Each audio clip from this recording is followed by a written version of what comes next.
What's good, family? Welcome back. Today we got Casual Geographic. Why school never taught you about the Fossa. I swear, I read that shit as the Fossa, like from Madagascar. But anywho, it's probably what it is too. I could be wrong, but without further ado, let's get into it. Investing. My apologies for the weird introduction. Three things school ain't teach you enough about, and unfortunately, this isn't a finance channel. Of course, we're talking about the final boss of Fossa, the maligned weasel, one could say measle of Madagascar, the Fossa. Okay, so it is Fossa. I was tweaking a little bit. Those that never would have, if Jada's will would have rocked Chris and left him with Fresh Prince before they did two movies. And that might be because putting the Fossa on a lesson plan would mean explaining to a room full of children that concealed poop shoot is their actual name. Cryptoprocta ferox is their scientific tag, but ferox means fierce or ferocious, and Cryptoprocta refers to the Fossa's anus being hidden from the public. Oh man. Fossas use scent glands to mark their territory, and these glands are found in the anal pouch, and this anal pouch is like a modesty garment for their brown balloon knot. That modesty got rewarded with a scientist immortalizing the big bad of Madagascar by its forbidden fruit loop. At least they're not alone. Forbidden Fruit Loop. Platypus. The name almost becomes purposefully provocative when you realize there is one whole, no pun intended, genus named Fossa. This Fossa probably because it's spelled different from when I first seen it, which is why I thought, okay, we know it's Fossa though. A dope-ass scientific name like Fossa fossana went to the civet, but the actual Fossa got stuck with missing butt muzzle. That's not the last or worst way they get screwed by their own anatomy. I think you know what's coming, but we'll get to that. Maybe the name refers to how much of a pain in the prostate figuring out what this beta-tested big cat actually was. The Fossa was first described in 1833, where they were put in the viverrid family. Not a vivid ferret, although I wouldn't blame you, but a family that has the pee smells like buttered popcorn binturong, along with civets and genets. In 1939, they were moved to a subfamily in Felidae, because folks were really sold on it being a cat. In 1945, a change of heart went incognito back with viverids. Almost 50 years later, in 93, it got a little warmer, with a DNA study putting the Fossa at the mongoose lunch table. But it only took 2 years for someone to try to argue them back with the cats in family Felidae. An animal that hides its seed lips in a family of felines that flash like ID should have told him the Fossa was the imposter. And eventually someone did, and they were put in the Eupluridae family in 2003. It took almost 200 years to ascertain what this unhinged roid weasel was. That still begs the question, what exactly is a Fossa? That question takes way too much time to answer, and it's probably why most schools don't even bother. So obviously I'm going to try to do it in a minute with no teaching degree. So, Order Carnivora, there's basically two teams, Team Cat and Team Dog. Team Dog, Caniformia, is basically all the animals you think are dogs, and you got your pinnipeds, the raccoon family, your bears, and the weasel family, aka the animals that think they're bears. Team Cat, Feliform are, well, cats, hyenas, and the mongooses. The Fossa is on the Feliform side, and their family Eupluridae is full of animals you've never seen before. If you can name this, you're either lying or you're better than me. The Fossa family shares a common ancestor with the mongoose mafia Herpestidae, and both of them are distant cousins with the hyena family. So even though I'm pretty sure I called it a weasel twice, they're actually on opposite sides. In fact, when you think about it, mongooses are the weasels of cats, and weasels are the mongooses of dogs. Eupluridae has other Madagascar predators you've never heard of because King Julian didn't scream their name loud enough. They include 6 types of bonsies, probably ring-tailed right here, and also mongoose members like the brown-tailed and the broad-striped. But like I said, the closest living relative of the Fossa is the Malagasy civet that snatched its chain and took his name. Best believe the Fossa gets the last word. So what is a Fossa? The Fossa is an overgrown steroid mongoose civet understudy built like a time-strung cougar with the same cursed anatomy of a hyena. Nothing about animal casserole is straightforward. Even their name had to be an argument. Anyone who had a childhood like mine would pronounce it the same way I've been doing. But if you followed the Attenborough rule, Sir David would have had you saying Fossa. What if I told you both are technically wrong? Because the name comes from the original Malagasy word, and apparently the correct way to say it is foosh, foosh, foosh, like foosh with a performance anxiety at the end. Experts feel free to correct me, but apparently that is the closest to the saying it wrong this whole damn time, dog. It's just that the global game of telephone has Americans saying while England pronounces it as Fossa. So if your point of reference is the movie, it's Fossa. If it's Sir Attenborough or the Wild Thornberrys, it's Fossa. And if you want to feel better than everyone, it's Foosh. Now, another reason it's Foosh if you want to feel better than everybody. Not just because depending on where you are, they can be thousands of miles and oceans away, but the entirety of your Eupluridae is endangered. And if they're not, they're endangered of being endangered. What does that mean to you? Well, it could mean a lot. You never know what cures nature could be hiding, or where. Scientists once studied the antibodies in llamas in hopes of curing the big cough of 2020, and many believe this moss carpet's fur may contain the key against malaria. But beyond that, losing life over there could hit your pockets here.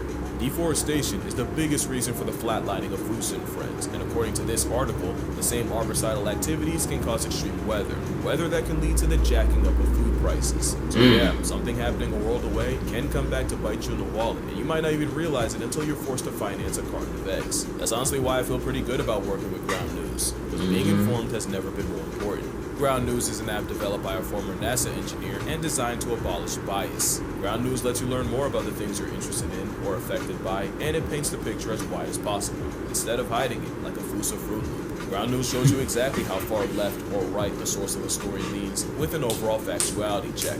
It's basically a more productive version of doom scrolling at 2 a.m., which, let's be real, we already do. And whether it's in your backyard or an island thousands of miles away, you can actually be informed on things. Things like the price of potatoes going up 22% in the UK, and a West African heat wave leading to a 280% markup in cocoa prices. That's why I partnered with Ground News, and if you'd also like to be chronically online in the best way possible, I got you with 40% off the same $5 a month Vantage plan I'm using. If you use my link on screen in the Ground News. Don't matter, I'm flexible. Make sure you go to groundnews.com/casualgeo to subscribe. But anyway, Fossa are alive. Actually, speaking on their name, we low-key don't even spell it right. The original Malagasy name is Fossa with one S.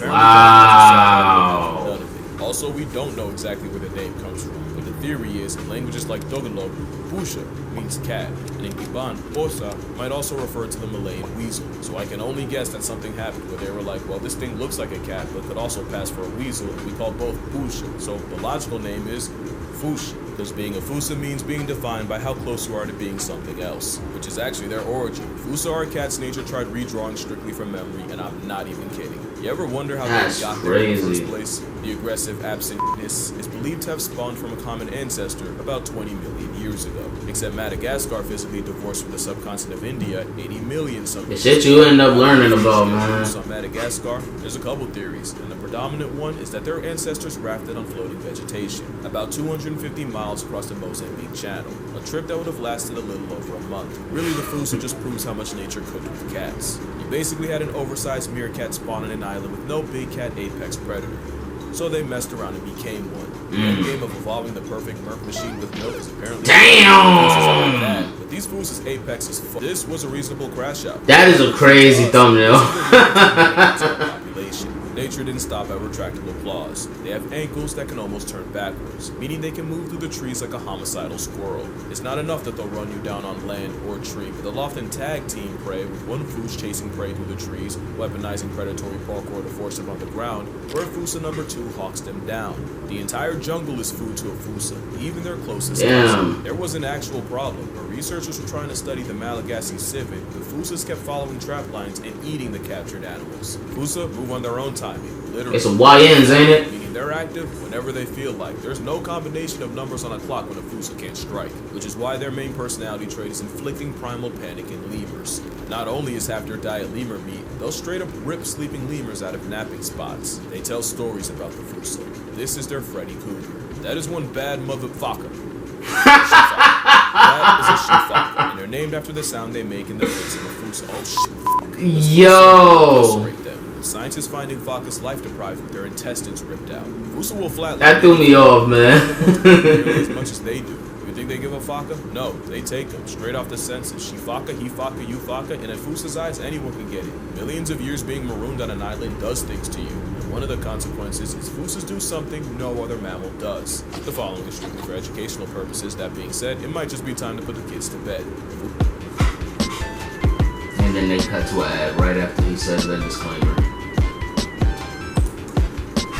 Fossas can't change from girls to guys, but boy do they do everything to convince you otherwise. Fossa go through trains to get masculinization, where they develop the same pseudo-situation hyenas got.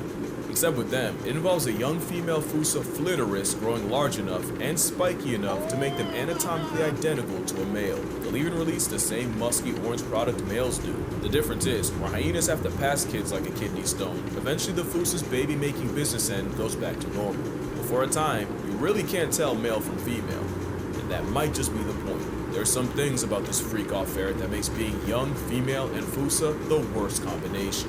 Female Fossas are highly territorial because they'll make love in the same tree year after year. Call it the tree of life. And Fossa foreplay involves a female sitting high up in the tree with starving males down below competing for her time. Now the thing with Fossas is the female will spend nearly a week in the tree where she'll be visited by several males. 4, 5, sometimes 6, 7. Some yellow lights don't get ran through that much, and there is no honor system. Males will often climb up the tree to shoot their shot, while the female's already physically occupied by another. So yeah, it's a Fossa freak-off free-for-all. Imagine the ones from the movie, but instead of feeding for food, they desperately fall over each other trying to make a baby mother, which might explain the gender bending. Young females can get put on a shirt by an older vindictive female, and put in a hearse by a horde of hormonal males. This can really be a problem since apparently males can't tell when a female is ovulating, so they just keep trying, which could kill an inexperienced female cause, well, they're not the only ones with some nonsense in the nethers. Fossas hold a world record, and that's having the largest penis relative to body size. Okay. They somehow beat out the taper, and I've seen one use his as a tripod and a back scratcher.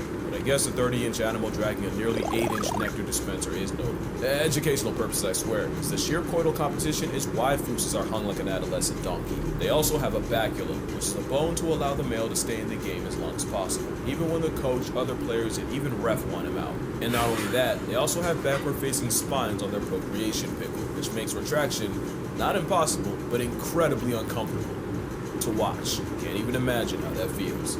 Or maybe I just don't want to. We probably wouldn't even know about this if they weren't so damn loud about it. It's also hard to miss that females can put in 14-hour shifts in one day with multiple males. Shifts? Sometimes just one. Not only will a Fossa couple go at it for hours, they can spend an extra one stuck in the same physical tie dogs get caught in. Of course, this means nothing to the competition. Researchers witnessing females having to chase off males while still attached cat dog style to their last body. And sometimes multiple rivals climb the tree to fight the male while he's still baculum deep. It's straight player hating, and why Fossas do it at the very tops of the trees, like a tryst on trapeze. Some males will even play defense by guarding the female hours after they mate, especially if that male got interrupted. The couple can even injure themselves, and there's a non-zero chance the male falls and breaks his baculum. It's an entirely unpleasant process from start to finish, and if I have to know that, you do too. And if you unclick for that, I wouldn't blame you. What really makes you look at these guys different. And when your own conception is that demon-esque, unfortunately, it's no surprise when they get treated like one.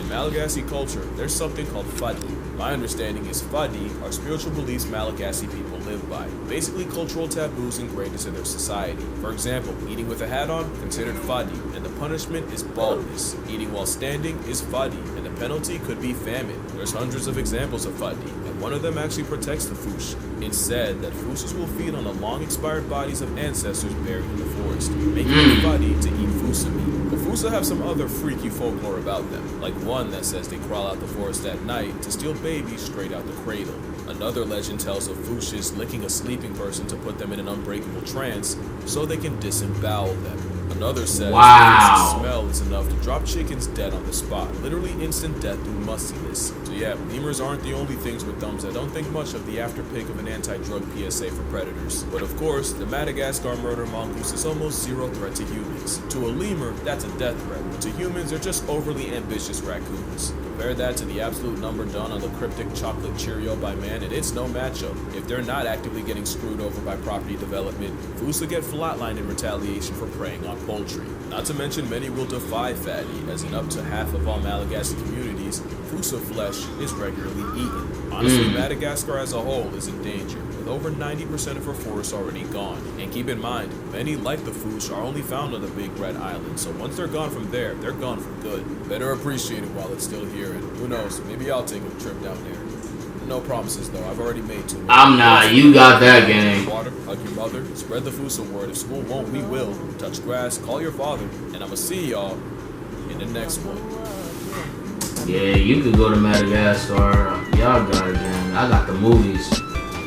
I'm straight.